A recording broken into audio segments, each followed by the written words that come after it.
Can I see a show of hands? Who's been in a meeting and never been bored? Raise your hand. Never been bored. Oh, bravo. And who's been in a meeting and been completely and utterly bored? Raise your arms. Yeah. Why is that? What is it that makes us so utterly bored? When somebody stands on stage and we're bored of them, and the situation is boring, that is death in theater and in the arts. Why is that? And we see that it's always in our businesses as well, that we get bored. Oh, budgets. Budgets can be fun. Funnily enough, they can be. But what I'd like to share with you today is about something that we see happening in performing arts consistently, is this question of how do we truly listen to one another? Ultimately, collaboration. Yeah? How do we harvest our own creativity? These are some of the questions that I'd like to share with you. So, in 2010, I came to Macau, and along with 500 other people, we created the House of Dancing Water, which many of you might be familiar with. This comprises of engineers, technicians, aquatics crews, actors, dancers, local, Singaporean, European, Brazilian high divers, Red Bull motorbikes. They're all different silos of teams, and they think differently. How do we all come together and move towards one common goal? So obviously the show is very big, as we can tell, right? Now, I have developed 8 principles from this experience and my experience working at Cirque du Soleil. But for today, I'd like to share with you just 3. First principle, have intuition in your structure and structure in your intuition. This woman, I'm sure very few of you know, this woman discovered DNA. We think Watson and Crick did, but actually it was her x-rays and photographs of DNA that had her found this structure. And Watson and Crick, what they were doing is they were working with their peers, stealing ideas from others, working from their predecessors, and moving on, intuitive hunches. And they said, well, if this means this, then it could be this. If this means that, it could be that. We think scientists discover and artists create. Actually, not so clear. Picasso. So we think that an artist, he sits in his studio and he starts to paint, and it emerges before him, the painting. Turns out that Picasso did 38 compositional studies before even beginning to make a large canvas painting. Picasso was taking from Goya, from other artists before him, working with myths of Spanish culture. Like this, for example, the Minotaur up here. This we know very common in Spanish culture, right? If you look at Picasso's early work, he was using it all the time. The hands up here on this right-hand corner, this he took directly from Francisco Goya. And before he even got to the point of making the painting, he had a complete analytical process of how he was going towards achieving his creation of art. So in the process of pure discovery, which let's say we find $1 on the floor, and pure creation, the myth of God creating the heavens and the earth all at once, pure creation, pure discovery. Science and art are blending in between the two. They're not exclusive domains unto themselves. So what does this mean? This means that we say, how often have we heard, oh, you know, I'm not a creative person. I say, bullshit. What it is, it's a state of mind. Creativity is a state of mind. If you can allow yourself the freedom to hop along the hunches and follow your predecessors and those around you and pull together ideas, that's being creative. So you see the moment of when I'm at the door here and I discover the water, and I come down and this moment, duck, duck, duck. Problem, discovery, sharing. That triangle moment, yeah? Sometimes in some cities it would not work, I would not get a laugh. We were traveling a lot in different countries, so you'll see that people applaud and laugh in different areas. What we're seeing is that this problem here that was occurring, I would have to go back into the videos and have to break it down and become very structured in understanding what was happening. And then by going through the videos and then testing little elements, I was able to then let go again and be free and flow, and I would have the laugh again. So when I would get lost, I'd have to get back, very structured.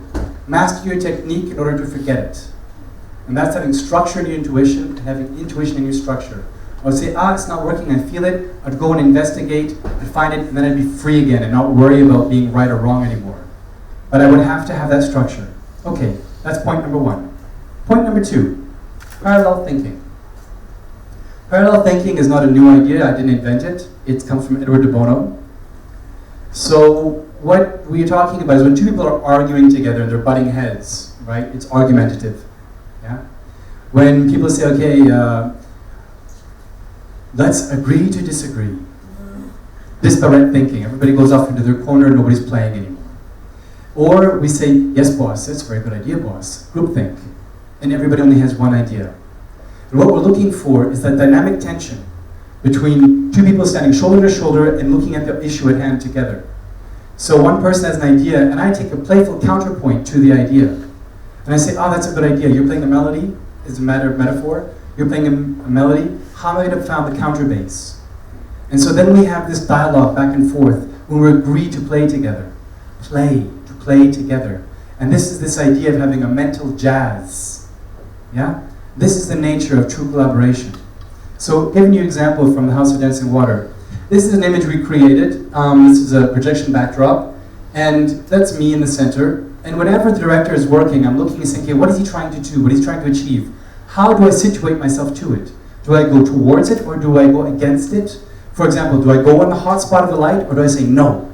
I go into contrast to it. And so then I will relay the quality of the tension in the room. A dominant tension, a subdominant, or a subordinate, which is often the corner that gives resonance to the whole thing. The empty space, the negative space becoming charged. And this happens when you're doing parallel thinking. I see what his issue is and I say, how do I counter and how do I bounce off of it? This is the idea of parallel thought. Point number 3. Boring.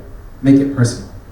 These are some sketches from the show that you saw me in, Saltimbanco, from Cirque du Soleil. These are some early sketches. In 1991, when they were creating the show, I was not part of the show yet. I'm not that old. Thank you very much.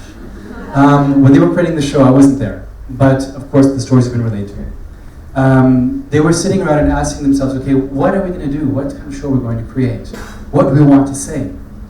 And at the time, we had the first invasion of Iraq. We had the film Blade Runner come out a couple years earlier. We had a pretty dystopian vision of what the world would become. And around this idea, they said, well, we don't want to talk about that. And Franco Dragone came with the idea, and he says, no, we will create an antidote to the 20th century. And from this notion came this idea of utopian society that is grounded in the sense of individualism and freedom of expression. Came the idea of Saltimbanco. Okay, that's the context. Now, when we work with Franco Dragone, he doesn't get designers and give them a brief. He asks them to come empty, with their experience, with their baggage, and they come together in a group. And this is called being a conceptor. They're called conceptors. So when you have the blank page in front of you, if you want to give something that is honest of yourself, you have to have the vulnerability to say, I do not know, and wait. Because then you'll be motivated to give something that is honestly of you. Now, how did that translate in our work? So here we have a first sketch. This first sketch is, as we can see, just a jumble of mirror balls here in the center. It was one vision from a conceptor. We then pushed that along further, and we said, okay, how can that develop? And so we said, let's put this idea and put human beings on it. So by putting human beings on it, it suddenly started to receive a context. We said, okay, let's build that, and let's see where we go. And of course, there's a lot of back and forth and fighting. We put artists on it. We said, okay, what can the artists make? What can we do? What's physically possible? And then from there, we go further, and we started to create with costumes. And we can see the idea of the disco balls, the mirror balls, came back in. And then in the creation, I added my final piece to it. And that's me, and now suddenly this image has context. It has a human context. This is so important, this idea of human context. So here we see this idea that of grounding something and making it personal. It's this idea of being able to embrace the ambiguous, the unknown, the uncertainty. These elements in the creative process are so tangible, and we have to be able to play with them. That only happens when you have enough confidence to stand on your own center and not get magnetized towards the most dominant idea, which happens too often. The strongest, loudest voice in the room often takes the power. But if you have enough strength, say, no, I bounce off your idea, I don't take your idea. And there we start to work creatively.